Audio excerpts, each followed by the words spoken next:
Good morning. I'm Jane Platt with the Media Relations Office at NASA's Jet Propulsion Laboratory in Pasadena, California. We are now just 3 days away from a very big day on Mars.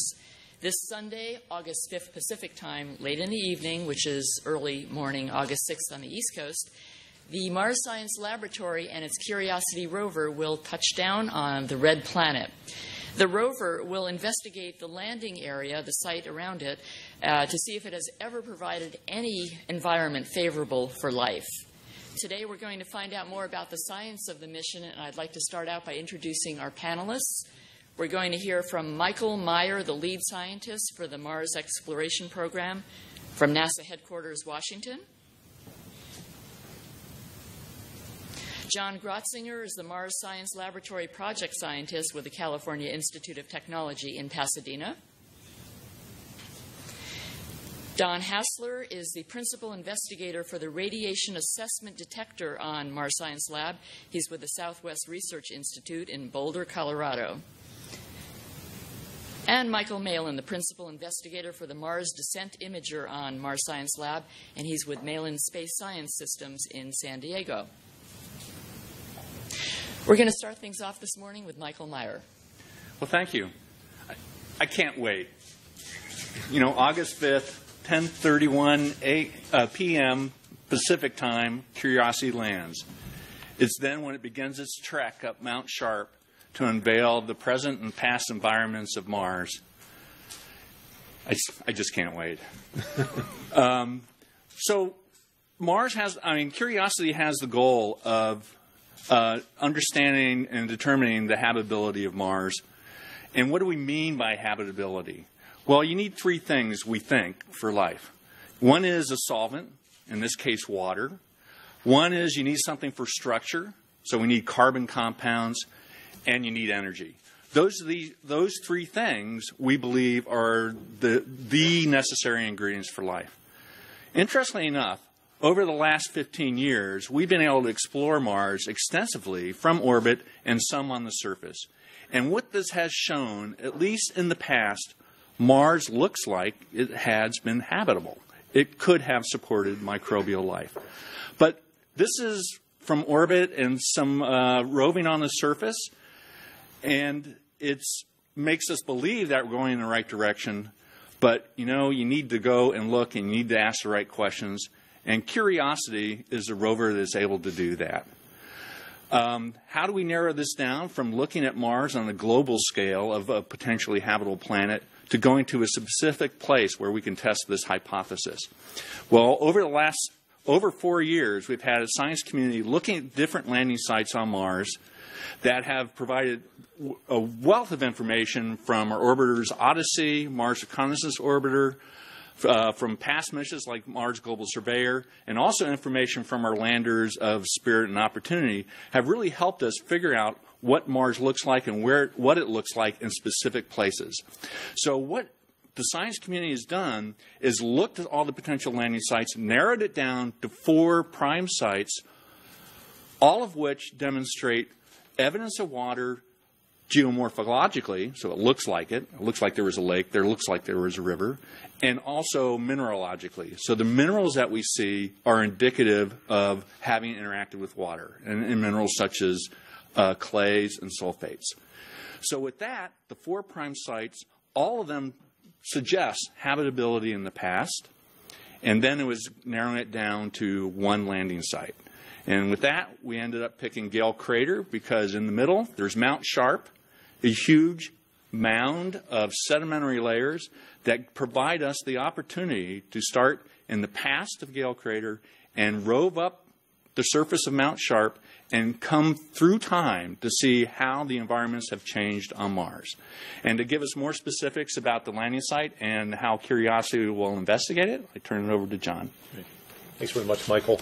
I am absolutely thrilled to have the chance to land the spacecraft on the surface of Mars. And when we do, we will have started the era of a whole new dimension of space exploration and on the surface of another planet.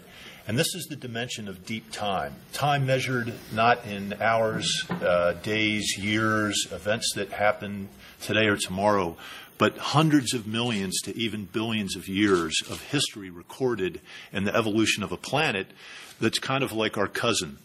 And at the time that we will explore, billions of years ago on the surface of Mars, we hope to investigate these possible habitable environments.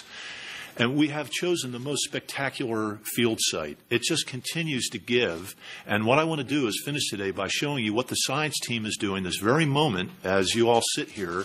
They are working away at mapping some of the details that we'll have a chance to explore. So let's go to the first graphic. And this is something that you will have seen before. It's a MOLA topography map of the surface of Mars. And what we see when it eventually comes up, there we go, is the dichotomy boundary, which is the geomorphic feature that separates the flat northern plains of Mars, which are geologically youngered, from the southern highlands, which have lots of big ancient impact craters. And you can see on that topographic image even the topography of ancient rivers that flowed across the surface there. So point number one is that without getting too clever, the most basic observation you can make is that water flows downhill, and we have chosen one of the lowest spots on Mars that looks geologically fascinating to go to. It's even lower in elevation than the floor of Valles Marineris, which has often been viewed to be a great destination.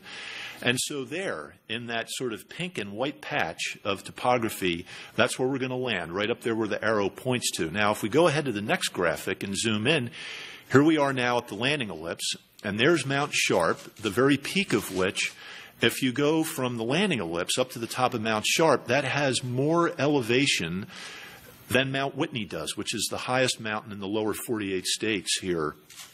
And so it's about 5 kilometers high.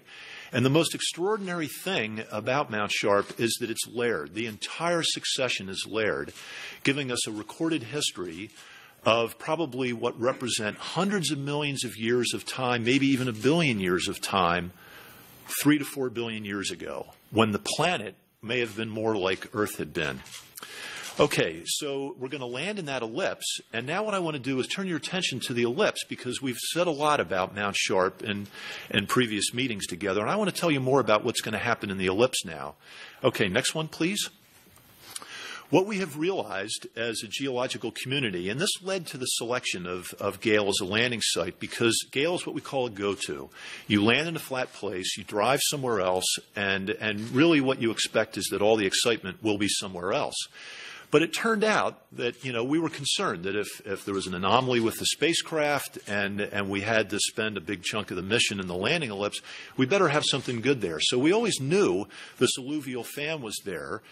But what happened was, about a month ago, it became clear that we needed to do more work to tear into the details, because where the landing ellipse is right out in front of that alluvial fan, and there, I think, presents an extraordinary opportunity for what might be a really great science discovery early on. This has lots of potential, because an alluvial fan is a feature where water flows downhill. And so when we look at that fan shape, we descend in topography about 150 meters from the top of the fan in the upper left of the screen.